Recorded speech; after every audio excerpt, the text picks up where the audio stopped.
What's going on, Bengals fans? Stone Shields on hand for another live edition of Bengals Breakdown. Thanks so much for joining us here on a Wednesday afternoon. Got my right-hand man, Chris Daughtry, helping us out producing today's live show.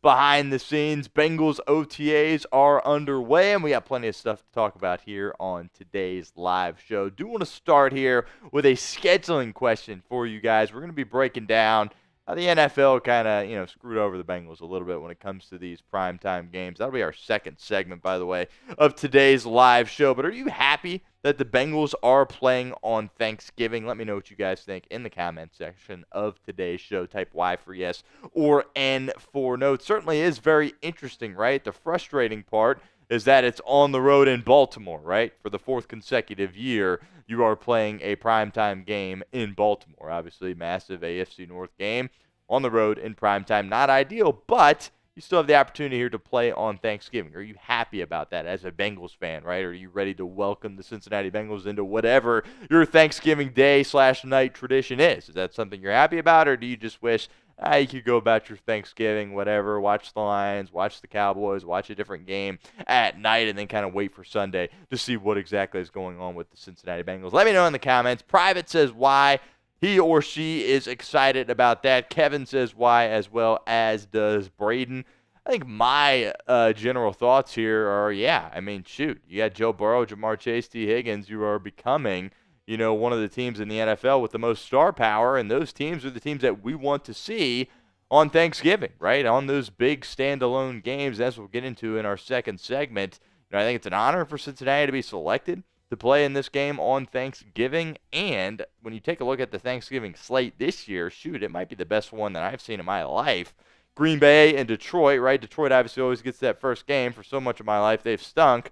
Well, now they're really, really good. One of the best teams playing Green Bay. Great rivalry game there. Obviously, Dallas is, a Thanksgiving Day staple as well. Playing a really good team in the Kansas City Chiefs. Hopefully, Dallas can hang in there, and that can be a decent game. And then, obviously, the night game's always good as well. But keep the comments coming. Let me know what you guys think in the comments of today's show. Also, a little bit of Trey Hendrickson conversation here on today's edition of Bengals Breakdown. Nothing crazy. Not going to dive too deep into it. Some more trade rumors that we're going to discuss. You guys know what I think about that. I don't think he's going to get traded, right? I'd be shocked if Cincinnati did end up moving him. This one's kind of more open-ended. There isn't really one word or one letter to type here. But how do you think this saga between the Cincinnati Bengals and Trey Hendrickson will end? Let me know what you guys think. Is this a situation where Trey Hendrickson decides, you know what? I'm going to take the offer in which the Bengals gave him, which reportedly is around $28 million. Take that, sign it, play on that. Or do you play out just this year's contract, right, and play out under $16 million? Or do you hold this thing out, not show up for, the mandatory stuff, not show up for training camp, ultimately see if the Bengals will budge? How do you think this will play out? Let me know what you guys think in the comments section of today's show. It's K1SWN says, Hooday. Hooday, appreciate you stopping by and joining us here on today's show. My thought process on this is really that's going to get ugly. I've said that for a while here now. I think at the beginning of the offseason I was saying, no, they'll figure something out. They'll get him a deal, and then you start to see other guys get deals. Next thing you know, Danielle Hunter's making a massive contract there, signing it with the Houston Texans. Then it's like, well, maybe Bengals need to pump the brakes a little bit. Trey Hendrickson obviously getting up there in age. And we'll see. But I do think this is something that's going to drag on. I think it's going to be a distraction. I think it's going to get ugly. Hopefully it doesn't impact how Cincinnati starts their season. Private says, I think he restructures. Okay. It's interesting. But, I think he's looking to get that big-time payday at this point. Also going to be talking just Bengals outlook in general. Right, obviously we view Cincinnati as a playoff team, as a Super Bowl contender. Obviously, there's going to be some good teams that Cincinnati has to go through in order to reach that end goal of playing in the Super Bowl. Which AFC team worries you the most? Let me know in the comments. Bills, Chiefs, Ravens, Steelers, who don't have a quarterback, probably not. Who else is good in the AFC? Obviously, Denver and Los Angeles are going to be formidable opponents. As well, maybe Miami, right? But I don't think it's really anybody beyond those two teams. I will save mine for our segment here, but I do want to know what you guys think in the comments section. What's AFC team kind of concerns you the most here at this rate. In terms of a team that Cincinnati will have to get through come playoff time, right? Who's that going to be? Kevin said he deserves to get paid. I hope the Bengals can figure it out. It's an interesting situation, right? If he was 27 years old, it would be figured out by now. But I think the Bengals are probably looking at the situation saying, yeah, we're really happy with what you've given us the past 2 years, right? The production, the 17.5 sacks, great. But we kind of think you've peaked. We're not so sure you can keep up at that level and continue to produce at that level. And also, you have to understand that he's been producing and being great for this team over the past couple of years, but the defense has stunk, particularly last year. So it certainly is very interesting. And on top of all that, Henrickson, in my opinion, has handled this just about as poorly as you could possibly think as well. And the term leverage, that phrase gets thrown around all the time. And Cincinnati, of course, has all the leverage here in this situation. If Trey Hendrickson never signed that one-year extension, we would not be where we are currently at right now. Private says either that or he holds out all season. What do you think? Bengals aren't going to take what people want to give for him, and he's under contract. Yeah, my guess is that he will hold out for a little bit. He will be subject to some fines, and then ultimately realize, oh, shoot, Cincinnati's not budging on this, and then either try to sign at that $28 million mark, which, I mean, shoot, if I'm him, it's a $12 million raise from what you're getting right now, right? And I'm sure, again, we don't know the exact offer that was given, but certainly a couple of years down the line as well. So, if I were him, I would hold out for a little bit, and then once it got to the point where, okay, Cincinnati's not going to budge here, then I would just take the money. But obviously I'm not in that position. Turning down not turning down, but not getting paid what you're worth when it's millions and millions of dollars. I can't even imagine what that is like. But for me personally, that's what I would do at this point. The Bengals should just give Henrickson $30 million and give what Shamar Stewart wants. We need to get prepared for the season and pay those guys. Yeah, I mean, it would be nice not to have any distractions going into the season, but I don't know if that's something that's really realistic. I think as a fan base, we just need to be happy. Shoot, you got the 3 dudes on offense. And hopefully the stuff on defense works itself out. The stuff with Shamar Stewart, though, is very, very interesting. And the fact that he's not out there on the practice field is detrimental to both him and his progression as a football player, and obviously the Cincinnati Bengals as a whole as well. We'll also have a mailbag here on today's live show. You can be a part of our mailbag by using hashtag Bengals or super chatting to skip the line altogether. If you don't use that hashtag Bengals, my guy Chris cannot find your question. That's how we filter through it here at Chat Sports. So make sure you are using hashtag Bengals. It can be a lowercase b if you want. It can be just what you see there on the screen. Shoot, it can even be all capital letters as well. But hashtag Bengals is important. It is our 3rd segment here on today's live show. Doesn't mean you need to wait until then to get your questions in, right? You can get them in now. You can get them in as we go through our first 2 segments as well. Want you guys to be able to participate here and really want to know what you guys think and want to know what questions you have for me here at the show. So make sure you get those questions in. Hashtag Bengals or Super Chat. Skip the line altogether. All right, if you are ready to start today's live show it by dropping a like for us right now. We currently have about 50 people watching and only about 13 likes. Always going for that 50-50 like ratio. A ratio between likes and viewership. Help us out. Hit that thumbs up icon if you haven't done so already. Really helps us out here at the channel. Certainly makes the bosses happy as well, but it allows us to continue to expand and do more things here at the channel. So be greatly appreciated if you could like today's video for me right now. Coming up live here on Bengals Breakdown, we will discuss the latest Cincinnati Bengals rumors. We'll talk a couple of rookies. We'll talk Trey Hendrickson. We'll also talk Ring of Honor stuff as well as those nominees were announced a little bit earlier on today. Also, NFL kind of screwing over the Bengals a little bit. I think we all know what that means at this point when it comes to their schedule. Also, that live mailbag. Again, hashtag Bengals. Get yourself interactive with our show. I see it's K1SWN did just that. I appreciate you for that. And also, we will take a look at that running back position. We'll do a bit of a roster breakdown there, as well as kind of just focusing in on that running back spot. It's all coming up live here on Bengals Breakdown.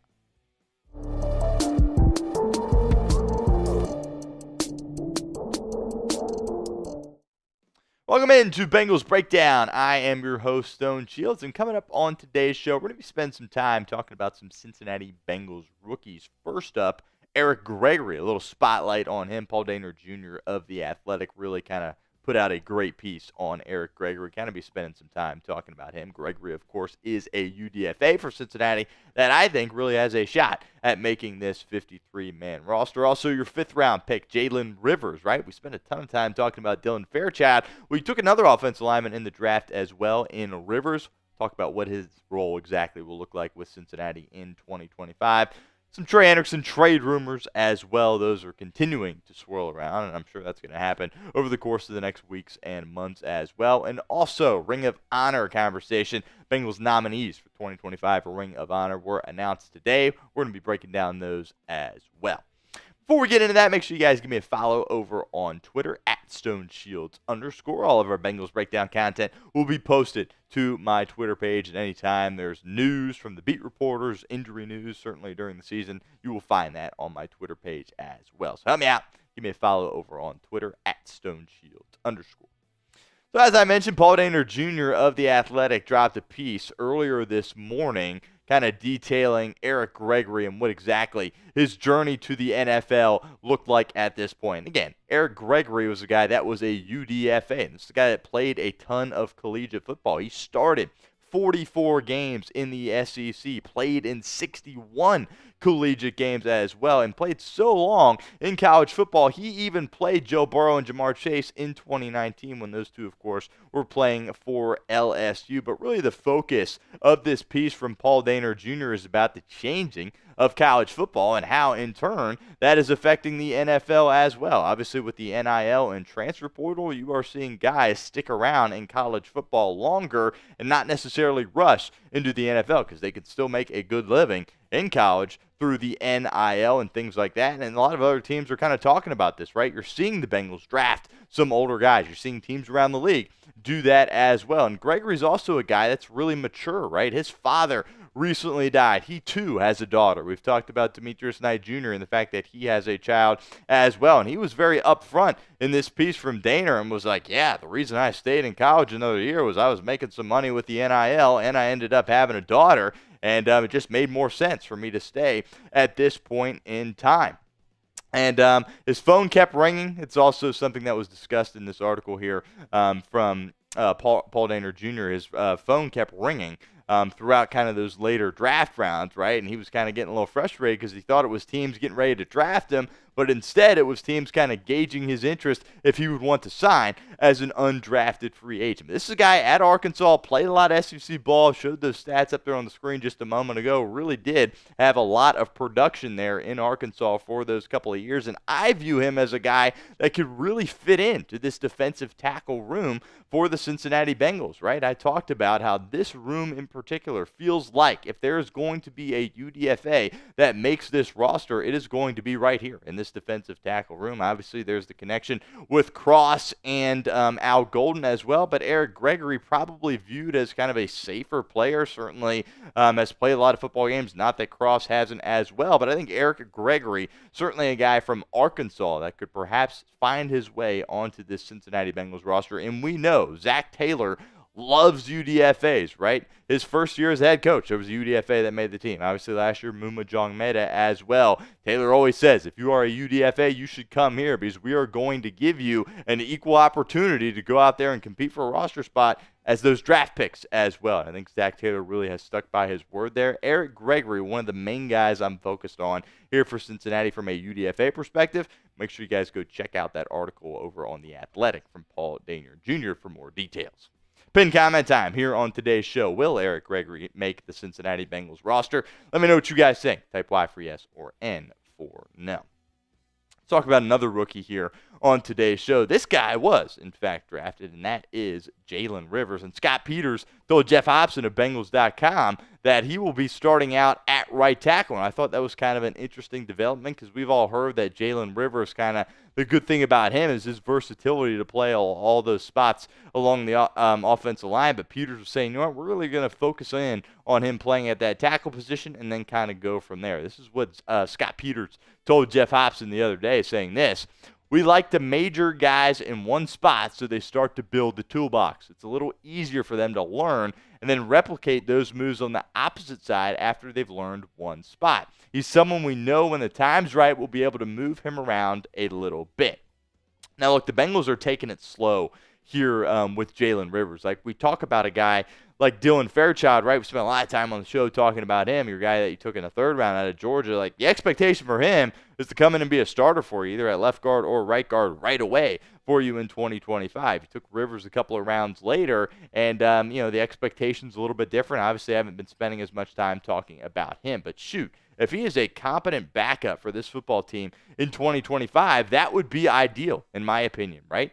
You have incredible tackles in Orlando Brown Jr. and Amarius Mims, but both of those guys were banged up at points throughout the 2024 season. If you have a guy that was a draft pick in Jalen Rivers, and you can pop him in there, if something happens, OBJ or Amarius Mims get nicked up, and you can put him in there and feel good about him going out there and either protecting Joe Burrow from the blind side or, of course, that right tackle spot, I think you got to feel really, really good if you are Zach Taylor, Scott Peters, and, of course, Joe Burrow. His development going to be a little bit more slower than Dylan Fairchild, but I think at the end of the day, the goal is for him as a fifth-round pick to eventually become a starter for this football team. Is it going to happen in 25? Probably not, barring injuries, of course, but obviously the goal is to get him ready for the season. Continue with our show here in a second, but do want to make note that these Bengals hoodies, these Crucial Catch hoodies, are out there on sale. They are on clearance. You can go get them. Chatsports.com/Bengals hoodie /. And, this is all part of the NFL's initiative kind of to fight back against cancer, right? It really is a phenomenal cause here. And, again, these hoodies are on sale. So really check them out. Got a great deal. I believe they're at least $30 off what they were typically marked up at. So we'll put that link in the comment section and the description of today's show. Chatsports.com/Bengals hoodie /. All right, got to spend some time talking about Trey Hendrickson here, of course, as well. Got some more trade rumors being floated around. People nationally love talking about Trey Hendrickson trade rumors, right? Trey Hendrickson to Detroit, right? Those trade rumors are kind of continuing to swirl, but the Detroit Free Press kind of put an end to those rumors, which I really appreciate because I don't think it's going to happen either. Here's what David Burkett had to write for the press, saying this: I haven't gotten any indication the Lions are serious players to add Henrickson.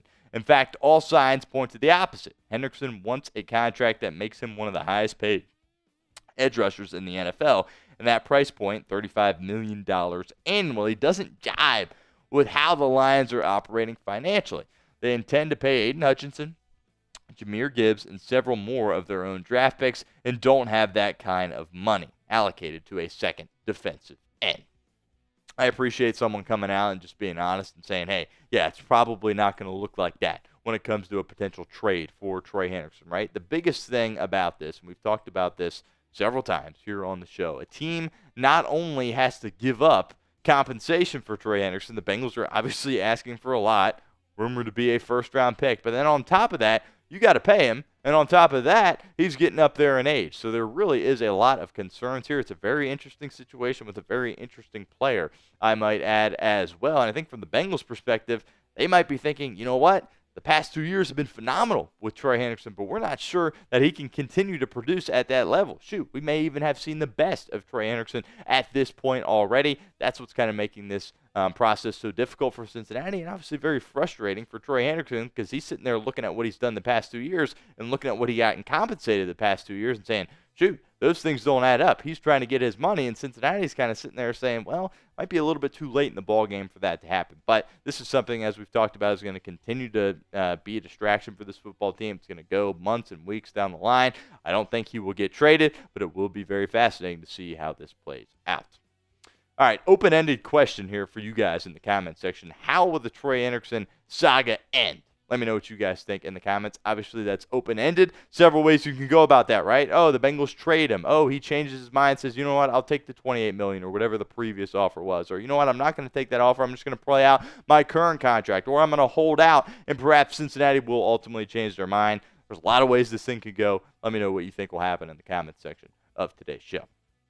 All right, before we get out of here, got to talk some Ring of Honor. Earlier today, Bengals Ring of Honor nominees for 2025 were announced, and It will be happening during the football game on October 26th when the Bengals host the New York Jets. Couple of notes here. 2 guys get in, right? We'll get to the list of nominees here in a second, but 2 guys are going to get in. This is the first time that we've had the Ring of Honor game that wasn't a primetime game. It's a 1 o'clock game, Bengals and Jets, so that certainly is very interesting. How does this get determined? Well, season ticket members and suite holders can vote, and this is year 5, the 5th year of the Ring of Honor. And by the way, I do want to add this. They are going to review and explore ways to reshape aspects of the Ring of Honor to ensure it remains relevant and sustainable. Changes announced next year ahead of voting are probably going to be something that transpires as well. So we might see a bit of an adjustment here this time next year. Currently got 10 guys in the Ring of Honor. This is who we got. Obviously, your 2 quarterbacks up there, 2 most famous quarterbacks in organization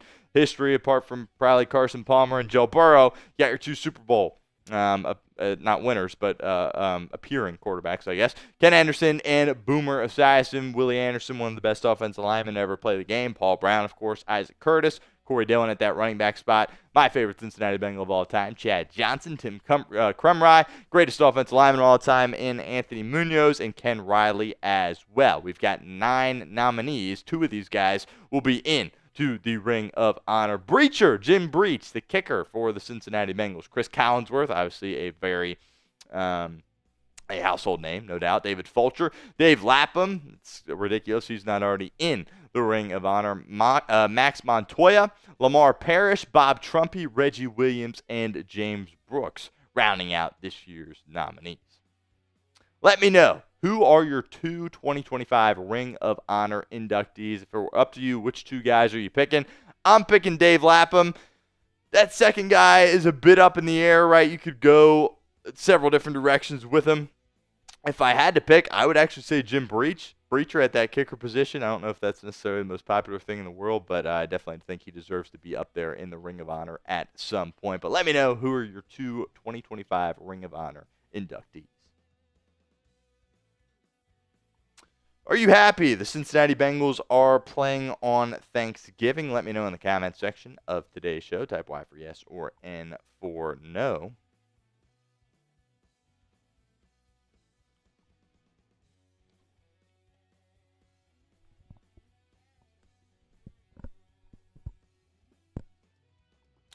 Jill says, take the offer, Trey. We don't need the drama. I'm with you.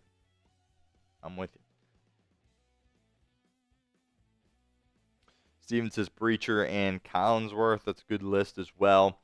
I think a lot of times when you're doing this, right, because the Bengals are obviously late to the party here with this Ring of Honor stuff, and you want to make sure the older guys have an opportunity to get in while they're still with us, right? So obviously that's something that's very important. Obviously health things could pop up, but I think, Collinsworth's a guy that, he's got some time, you would hope, right, that he can kind of stick around and wait a little bit longer. But like the fact Dave Lapham's not already in the Ring of Honor is just absolutely ridiculous.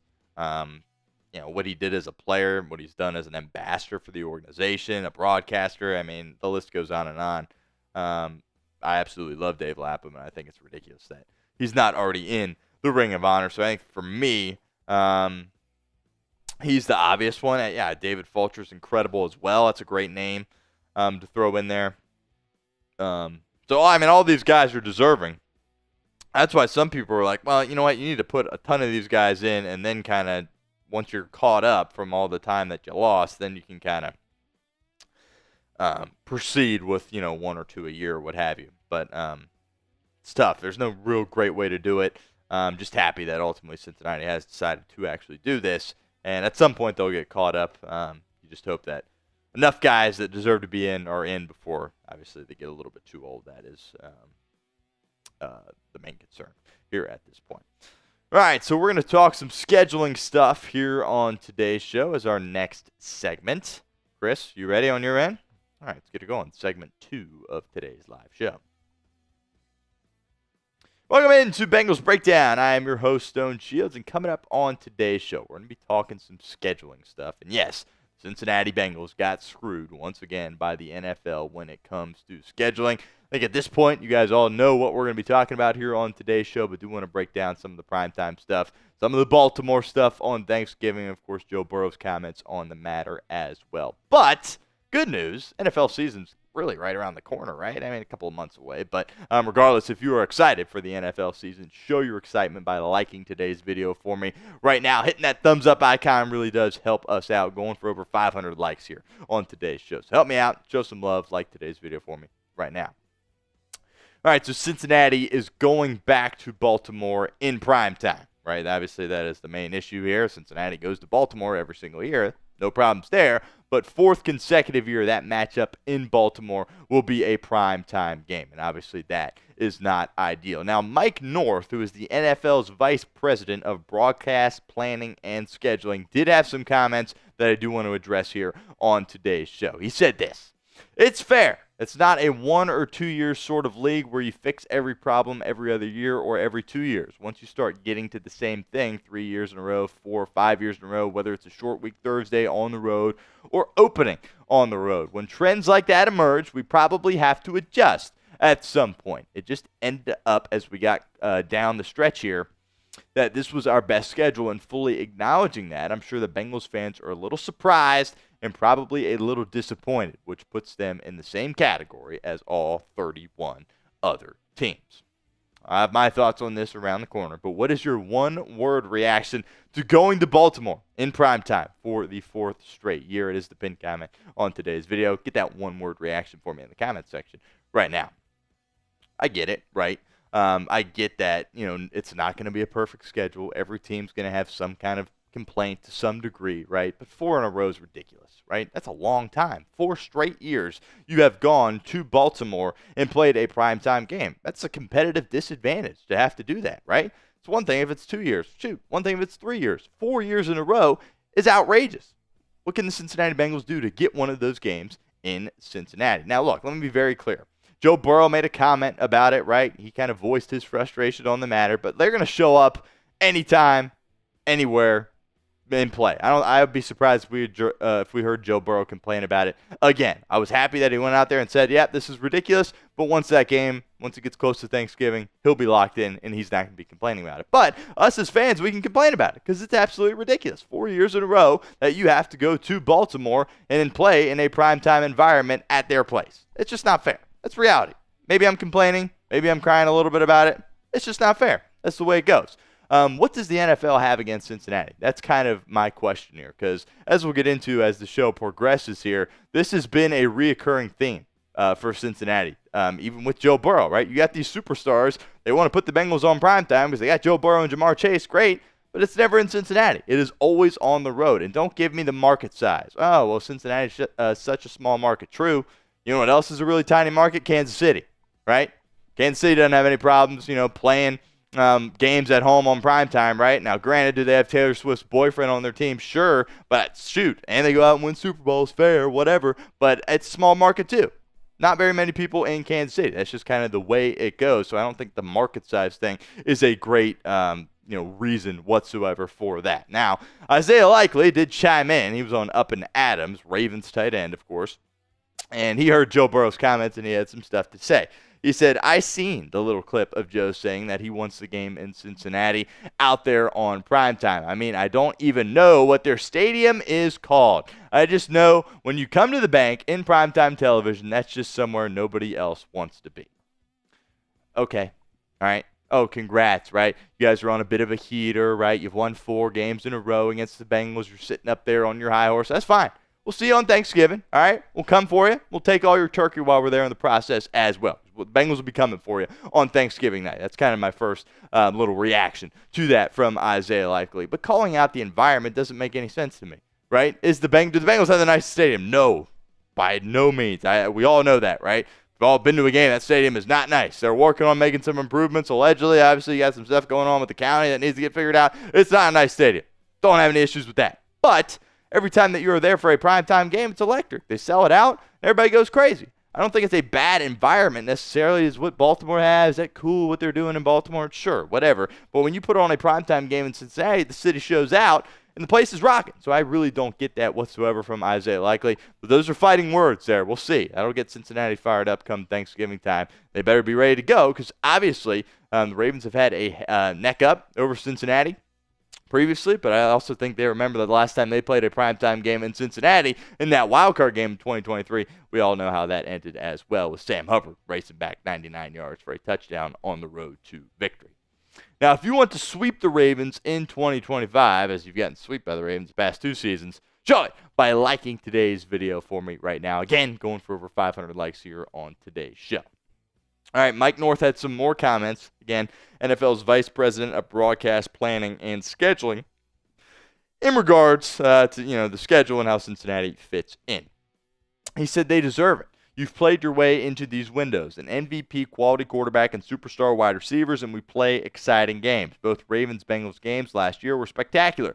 We wanted to make sure that we ended up with at least one of them in primetime this year. We got it. I'm sure Bengals fans would have preferred it to be in Cincinnati, but it should be fun for you guys to ruin Baltimore's Thanksgiving. One way to ensure a little extra mustard on those is to make them division games. And you see how big we went on Thanksgiving this year. When you start the day with Green Bay, Detroit, and you come back with KC, Dallas in the middle, you needed something for NBC Thursday night to kind of fit with that motif, if you will. And that's what we ended up with, Bengals and Ravens. Look, nobody's questioning the game decision, Mike. Yeah, it's going to be a great game. When these teams go at it, it's a banger seemingly every time. But obviously, we were wishing that the game would be played here in the city of Cincinnati. And look, this might be the best Thanksgiving slate of my life, right? You've always had the Lions there at that early slot, right? And for much of my life, they've stunk. Now the Lions are formidable Super Bowl contenders. And you pair them up in a game with Green Bay. That's an incredible game, right? Dallas, they are, whatever, it's the Cowboys, but they're playing the Chiefs, right? So if they can hang in there and compete with Kansas City, that's going to be a great game. And obviously Baltimore, Cincinnati as well. So it really is a great game of Thanksgiving Day football from a positive sense. Just a little bit unfortunate that the Bengals have to go on the road yet again. Another opportunity for you guys to get involved with our show here at Bengals Breakdown. Are you happy the Bengals are playing on Thanksgiving? Let me know what you guys think. Type Y for yes or N for no. Do want to end today's show with this conversation. 3 of 4 Bengals primetime games are on the road, right? Bengals currently right now have 4 primetime games, 3 of which are on the road. You played 6 primetime games last year, and 5 were on the road, setting an NFL record. That's absolutely insane. Now, is that how the schedule shook out at the very beginning of the year? No, right? That's not how things were supposed to play out. The Charger game obviously got pushed back. That was a Sunday night game on the road. What else did we have? The Steeler game at the end of the year. That was not supposed to be a primetime game. That got pushed back. And then obviously the Thursday night game that we were supposed to host, a primetime game against the Browns. Browns stunk, so that kind of got flexed out as well. So wasn't the way it was supposed to be, but still, 5 of 6 primetime games on the road last year and then 3 of 4 this year. That's a little bit ridiculous. Now, I do want to make note, 3 of the last 4 games for the Bengals this year are at home. So if they're in a situation, as hopefully they are, where, well, hopefully they're not competing for a playoff spot, but hopefully they're competing for, I don't know, the number 1 seed, right, what have you. Hopefully they're playing in some big-time, meaningful games down the stretch, which will allow them to get flexed into another primetime slot. And as you can see, there are 3 of the last 4 games for the Bengals are at home, so they do have a good opportunity to get a second home primetime game. But shoot, man, I don't know why it's got to be this difficult, right? Cincinnati, the NFL wants them on primetime. They want Joe Burrow playing on primetime. Well, how about you help them out a little bit and at least 50-50 split and get half of those primetime games at home? I think the Bengals certainly deserve it at this point. Make sure you guys hit that sub button if you haven't done so already. It's youtube.com/BengalsTV. We will have you covered all throughout the offseason and all season long as well. Don't miss out. Hit that sub button for me right now.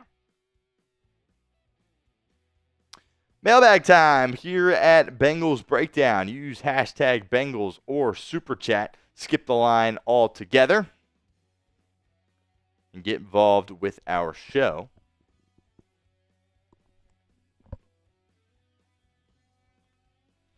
How are we looking, Chris? Huh? Need some more questions here. Only have 3 questions in so far.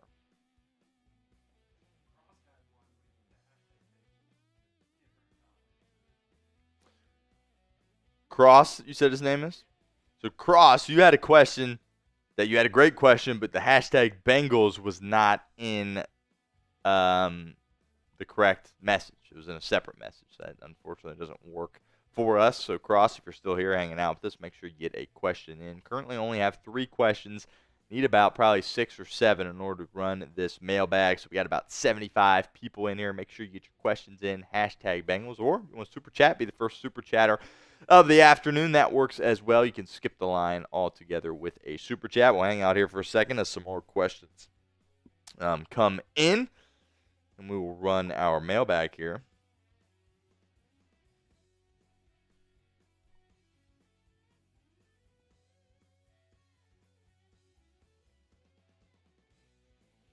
Larry's frustrated. He says, yep, typical NFL, screwing the Bengals, just like the refs. I understand your frustration, Larry. But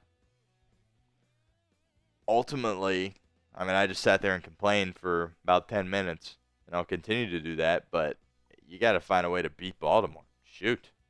Obviously, 2 years ago, you didn't have Joe Burrow. First Baltimore game, obviously, you got hurt.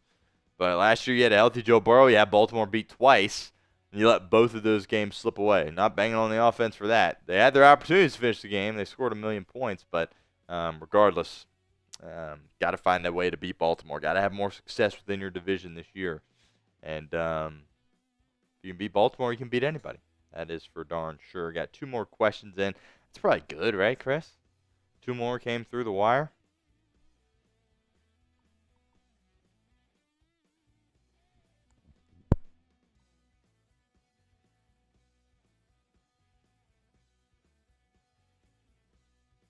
Jake's is not coming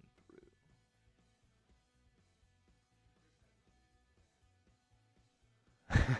Chris had a question, but no hashtag Bengals.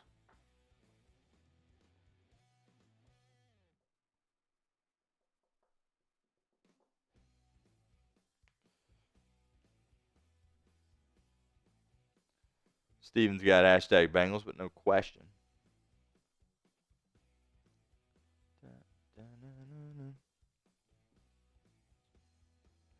Zane's got a question. They've stopped coming through. All right. Worst case, we can. Usually for me, if you just put the link back in, it'll usually work. No. I mean, maybe, but.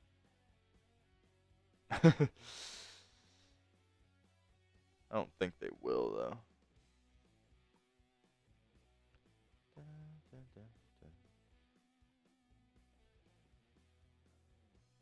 Good.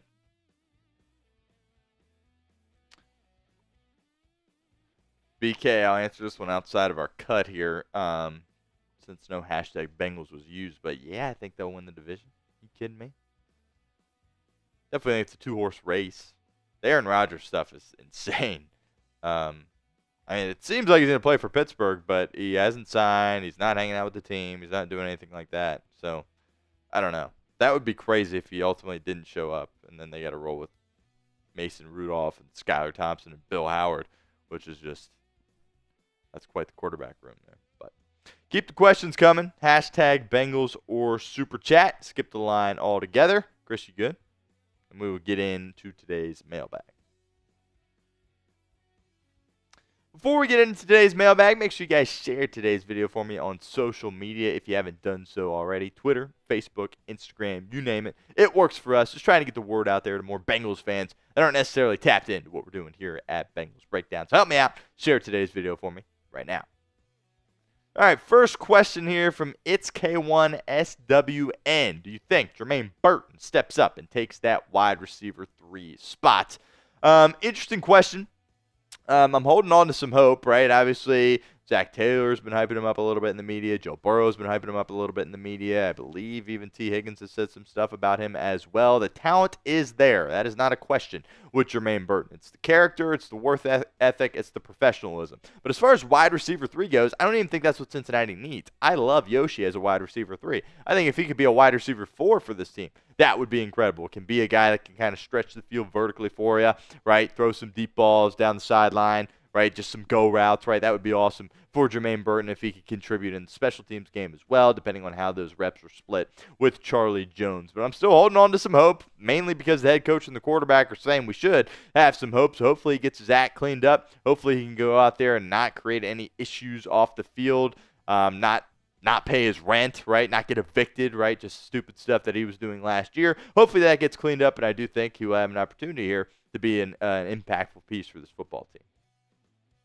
Zane, does Jermaine Pratt get dealt before June 1st? Unfortunately, I don't think he's going to get traded, right? I think if there was trade people out there or teams out there that were interested in giving up a piece in order to get him, that's something that would have already transpired at this point. Obviously, that has not happened. Am I surprised that he has not been cut yet? Yes, absolutely I am. There's been some rumblings that, maybe it's a restructure. I don't think that's what Jermaine Pratt wants. He requested a trade. I think ultimately he will get cut, and he will sign with another football team. All good things must come to an end, right? Trees don't grow to the sky, right? It's just kind of one of those things. Had a great run here in Cincinnati. Was a really impactful piece for him, a great leader. Was team captain last year, but I think that linebacker room, based on those draft picks, right, bringing in Demetrius Knight Jr., bringing in Barrett Carter, they're really clearly going in a different direction at that linebacker spot. So it feels like only a matter of time before it is official that he will be no longer a Cincinnati Bengal. Stanley, who has more yards, Charlie Jones or Jermaine Burton? It's a good question. Kind of what we were just talking about a little bit earlier, right? Chase is your 1, Higgins is your 2, 1A, 1B, whatever you want to say, that works. Yoshi, to me, is that next guy. Yoshi's just a reliable guy. He's a guy that will take some massive shots over the middle, still hold on to those footballs. I love Yoshi as a wide receiver 3, so you really are sitting there saying, we don't need a ton from these two guys, but if you can get something, you really might be unstoppable there at that wide receiver position. Who's it going to be?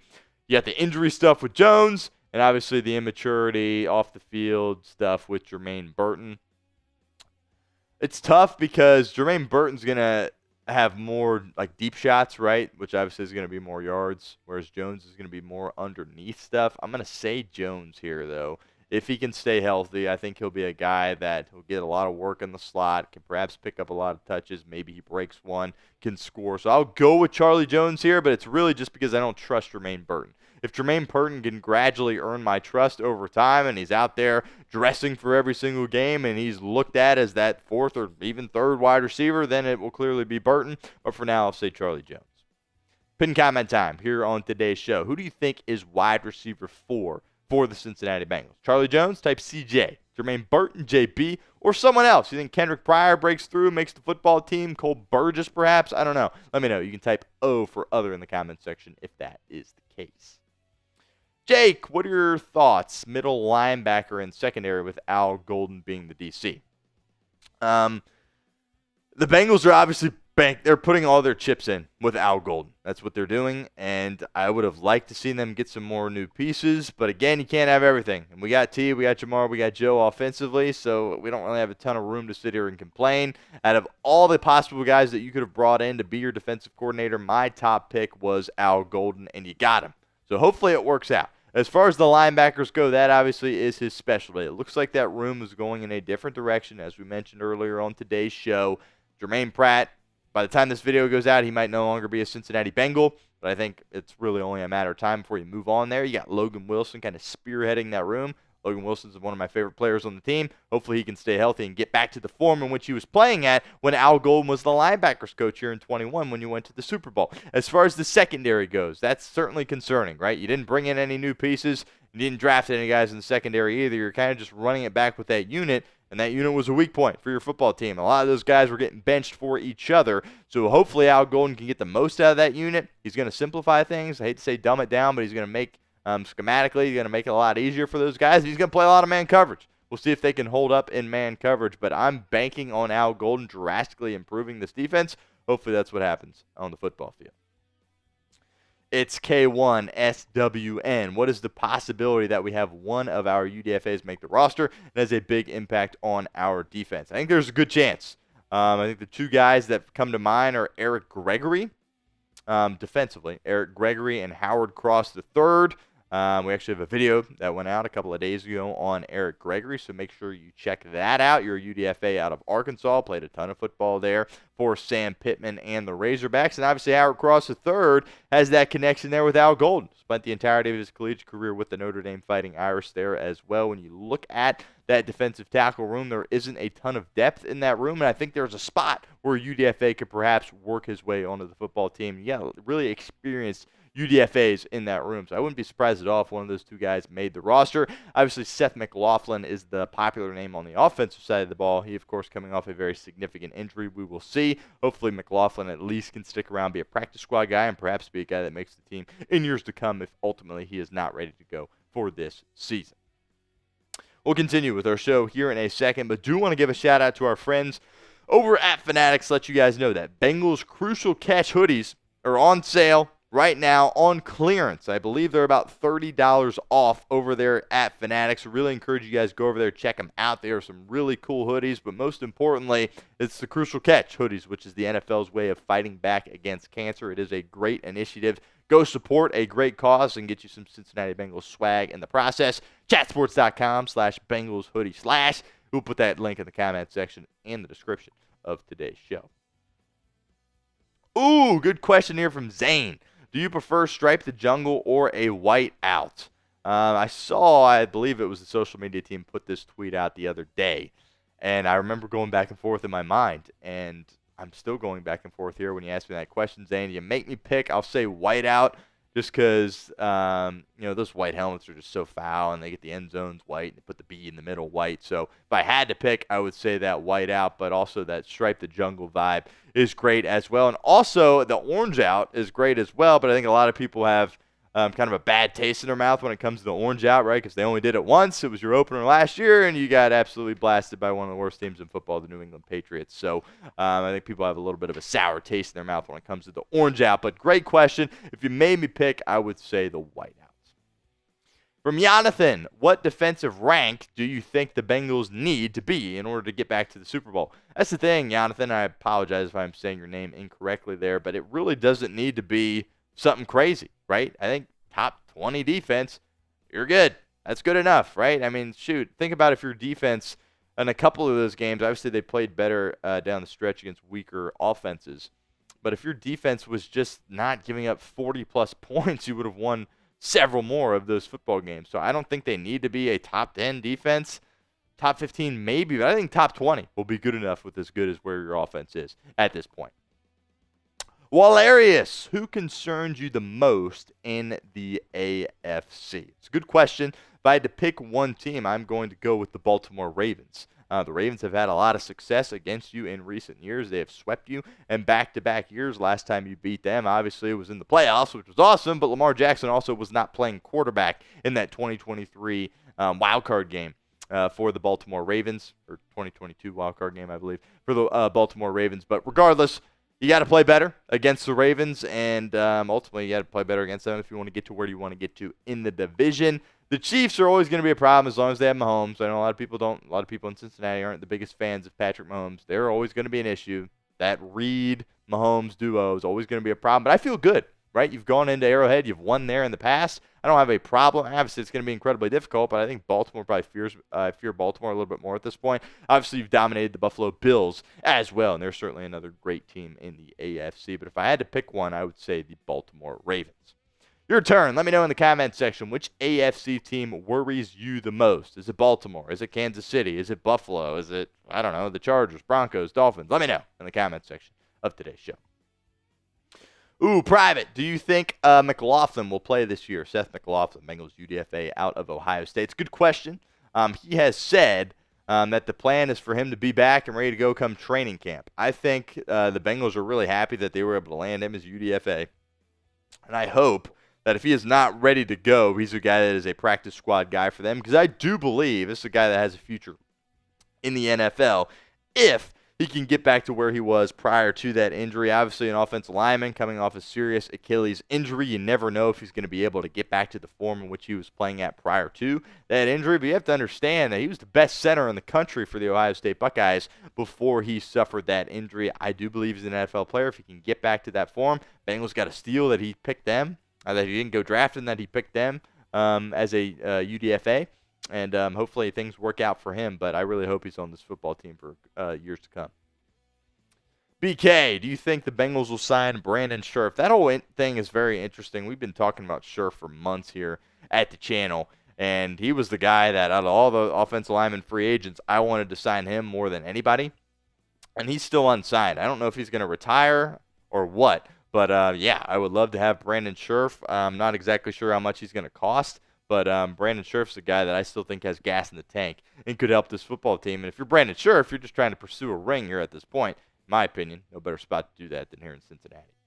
If you're enjoying this mailbag, you're in luck. We will continue to do them here on the show. Don't miss out. Hit that sub button for me right now. Good question here from Michael. Does P. Ryan make the 53-man roster? We'll have a video that comes out kind of detailing the running back room. The Bengals took 3 last year. I think they'll take 4 this year, right? They restructured Zach Moss, and they brought P. Ryan back for a reason. Right, so Taj Brooks and Chase Brown obviously are going to make the team. So I think they're going to take 4, and I think P. Ryan will make it. But this isn't a situation where, he can just kind of, mail it in and make the roster. No, he's got to show that he still has some juice and still has some things to offer this football team in training camp and the preseason. Brandon, will Joe Burrow win the MVP this year? Well, I'm the host here at Bengals Breakdown, and I love Joe Burrow. So if you could ask me that any given year, and I'm going to say yes until he has one, right? Look, Joe Burrow's not going to retire without having won an MVP, and it's only a matter of time before he gets it done. Obviously, the Bengals are going to have to win a lot of games that year and probably win the division in order for him to get that done. But, yeah, I'll say Joe Burrow wins the MVP. Thought he was the best quarterback in the National Football League last year, but obviously didn't win enough games in order to win that award. Let me know in the comments section how many running backs. That was a good mailbag question. Kind of a good segue into our final segment here. How many running backs do you think the Bengals keep here? I feel like it's going to be 4 this year. But I don't know. It was 3 last year. Your room is totally different besides Chase Brown. And we're going to dive into that here on the final segment of today's show. BK says, do you think the Bengals should trade Trey Hendrickson to what team? No, I think if you were going to trade him, that needed to be done before the 2025 NFL draft, and it needed to be a first-round pick, in my opinion. Obviously, teams didn't want to give up a first-round pick because the concerns of, well, shoot, we got to give up a first-round pick, and then we got to pay this guy, and he's getting up there in age, so nobody wanted to do that. But at this point, no, I would not trade him.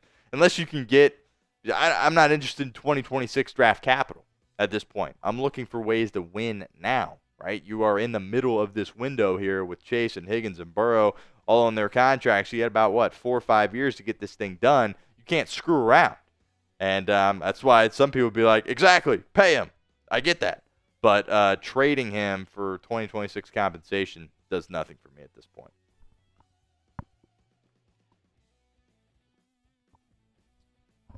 Jonathan says AFC sleeper team. Good question. Let me ponder here.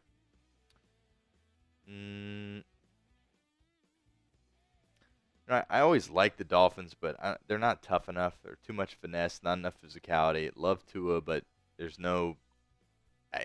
He's probably not. He's gonna get hurt, right? I hate to say it, but it's like you can't trust him to be out there on the football field. I like McDaniel, but is he a big time game or can he win big time games? I don't know. So I'm not gonna say Miami. Sleeper team in the AFC.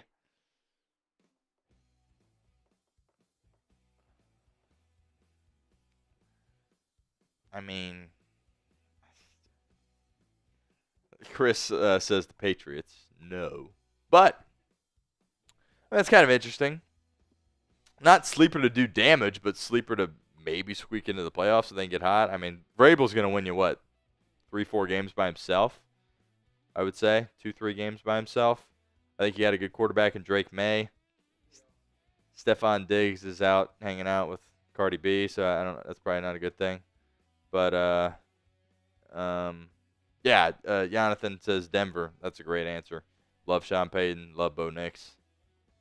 That's a good answer there. Denver. I like that. Chargers, right? Good coach, good quarterback. It's usually how it goes in the NFL, right? Got to get the coach right. Got to get the quarterback right. I think Denver has that. And by no means a hardball guy, but I think the Chargers have that as well. So I like that. Denver.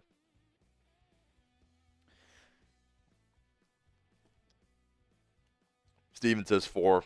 Yeah, we'll get into that here on the final segment of today's show. Chris, you good on your end? All right. Stick around. One more segment coming up to you live here on Bengals Breakdown.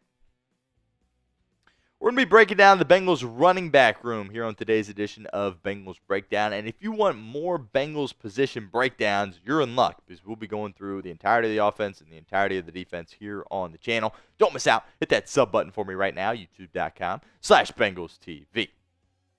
All right, so coming up on today's show, going to be spending some time looking at the Bengals running back room. Going to be kind of going through player by player, including the UDFAs, including the practice squad guys there as well, and kind of going to be discussing the likelihood of making the roster for all these guys in 2025. Your running back one is very obvious, right? Chase Brown. You feel really good about what you have in Chase Brown, and we'll get into him a little bit more here in a second, but really a guy that I think is going to continue to take that next step and really be a great football player for you. Zach Moss, kind of an interesting offseason move. You opted to restructure him. Don't have any issues there with that. That shows me that the Bengals think he can get back to full health, and also shows me that the Bengals are happy with what they saw from him prior to his neck injury last season. Then you have that reunion there with Samaje Perine coming in most recently from the Kansas City Chiefs, having an opportunity to reunite with his boys here in Cincinnati. But we'll start here with Chase Brown.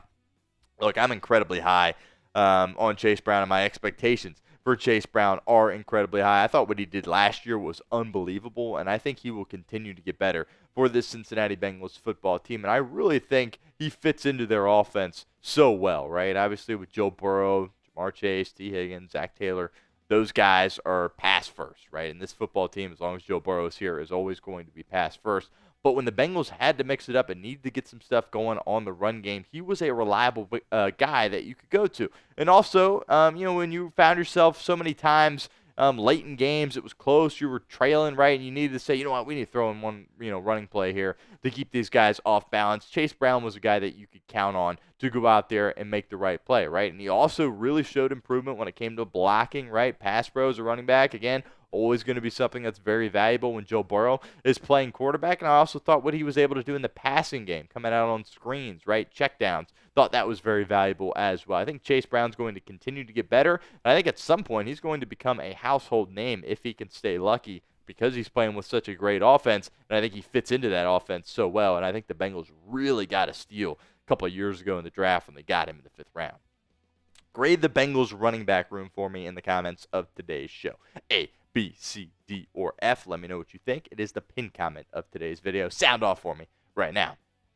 Talk Zach Moss here on today's show. Again, to restructure that contract a little bit for the Cincinnati Bengals, his cap hit's going to be a little bit over $3 million. And if you move off him, you're going to be saving about $2.74 million.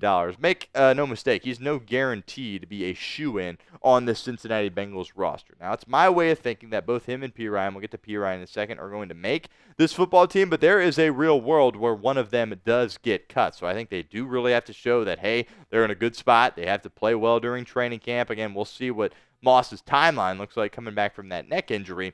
But he's got to play well in training camp, and they got to play well in the preseason too as well. But I think the 8 games that you got out of Zach Moss, yeah, where there's some frustrations in the running game. You weren't winning a ton of games early in the year, especially. I understand that, but I think the Bengals really liked what they had from Zach Moss. I think the Bengals like Moss, but he's not guaranteed a spot on this football team. As I just mentioned, there's a reason they restructured him, tried to bring him back. They understood that, hey, coming off that serious neck injury, right, and kind of the production that we saw prior to that, probably not good enough to keep you at your current contract, but we want you to come back, give you an opportunity, give you another signing bonus, and Zach Moss obviously took it, and hopefully it works out for him and Cincinnati Bengals, and he gets some valuable time out there on the football field and can help this team win. Samaje Perine is a little bit cheaper. His cap hit's only going to be $1.6 million. If the Bengals were to move off him, would save about $1.4 million. Perine really hasn't played that well since he left Cincinnati, right? When he was with Cincinnati, that 2022 season is really one of the best seasons that he has had. Got a lot of work, obviously, 95 carries, but was over 4 yards per carry, had a couple of touchdowns, and was definitely still at that 4.5 yard per carry range for the Chiefs and the Broncos, but obviously did not get utilized as much. I think the Bengals, they were looking back at those playoff runs saying, boy, we really missed him as a guy that could come in and be at blocker for some pass protection situations and be that third down back for Cincinnati. If you remember back to the AFC Championship they won in 2021, they don't win that game without Samaje Perine. Arguably the biggest play of that game was when Joe Burrow found him on a little extended play and he was able to take it the distance for a touchdown. But they brought Samaje Perine back for a reason, right? They brought him back because they think that he can help him out on third down, help him out from a leadership perspective, help him out blocking as well. So they're not just going to cut him, but if he's not playing well during training camp and it's clearly still not there in preseason either, they will move off him. Make no mistake about that, but I don't think that is the plan for Cincinnati. They brought him back for a reason. They're hoping he can contribute, but he by no means is going to be able to just mail it in and make this roster. He's got to show that he can still play football at a high level. Do not miss any Cincinnati Bengals news. Hit that sub button for me. YouTube.com/BengalsTV. We'll be here all offseason and all season long as well. Don't miss out. Hit that sub button for me right now. Taj Brooks here, your rookie 6th-round pick out of Texas Tech. Obviously, rookie, later-round pick. Cap it, not much here, less than $900,000, and they're not going to move off him after June 1st. They picked him. They're going to give him an opportunity here in year one. Really loved what you saw from Taj Brooks at Texas Tech. Guy that played a lot of college football, stuck around, right, with his teammates. Had some really good moments there. Shined, I believe, in a bowl game in 2023, right? Did he have as good of a year in 2024? Not quite as good, but numbers are pretty similar there.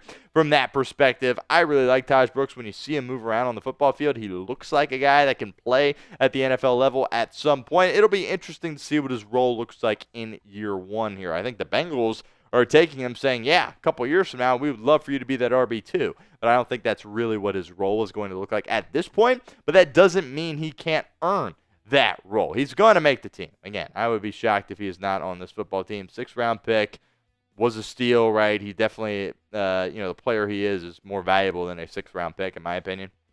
And he's going to have a chance to carve out a role for himself on this football team.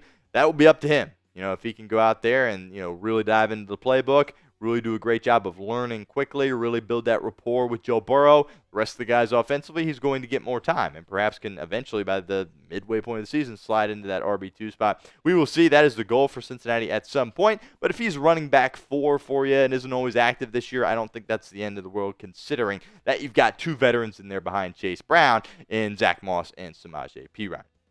Another opportunity for you guys to get involved with our show here at Bengals Breakdown. How many running backs do you think the Bengals keep? They kept 3 last year. I think a lot of teams like to keep 3, but it feels like to me they're going to keep 4 this year. Let me know what you guys think in the comment section of today's show. So those are your 4 main guys. Obviously, you've got some more guys on the roster as well that we will spend a little bit of time talking about here. Kendall Milton. He was a UDFA last year out of Georgia. He appeared in a couple of games. I like Milton. If he's ideally, he's back on the practice squad for Cincinnati. Maybe some other team swoops him up, but this is a guy that's good enough to be on a practice squad in the NFL, and if somebody gets hurt, is good enough to get spotty opportunity in a game. Played at a big-time school at Georgia. He's played in big-time football games before. Who knows? Maybe at some point he will get a chance and, really go out there and prove he's a quality professional football player. Gary Brightwell is next up here. He was with Cleveland, and then I believe you were able to get him. I don't remember if it was how exactly you required him. That was it all blurs together a little bit. But regardless, you didn't see much of Brightwell as a practice squad guy. He's still in that practice squad, and we'll see. I'd be shocked if he made the roster, but I do believe he's expected to make over $1 million, so this is kind of a situation where he's going to probably get cut and then ultimately re-signed to the Bengals practice squad. Quayle Conley, last up here on this list, is your UDFA out of Arizona. Really like this kid. Think he's got a lot of upside, but unfortunately for him, your room is just kind of a little bit too stacked here at this point. Again, would really like him to be a part of your practice squad. Obviously, one of these guys probably isn't going to be sticking around on the practice squad, but I think you're really at a solid group here at this running back room, a room in which was kind of a weakness for you kind of going into this offseason, and I thought you did a good job of kind of building behind Chase Brown. This is kind of what I look at as far as a roster status goes here at this point. Chase Brown, he is your lock to make the roster, right? He is your running back one. And then I've got the maybe safe designation between Zach Moss and Samaje Perine. I think in the ideal world for the Cincinnati Bengals, they both make the roster, but I'm not exactly sure that both are going to be able to. They're going to be given every opportunity to earn that, though. And, again, my prediction is that they both will be able to make the roster. Taj Brooks, for me, is a near lock, right? 6th-round pick. You want to see what you have in him. I would be shocked if they ultimately cut him. I view him as a near lock. And then Kendall Milton, Gary Brightwell, and Quayle Conley. Those three guys are going to be more on the outside looking in. Are you happy with the Cincinnati Bengals playing on Thanksgiving? Let me know in the comments section of today's show what you guys think. I'm all right with it, to be completely honest with you. Make sure you guys hit that sub button if you haven't done so already. That's youtube.com/BengalsTV. We will have you covered with videos all off season long and all season long as well. Hope you stick around. Hope you join us. Hit that sub button for me right now.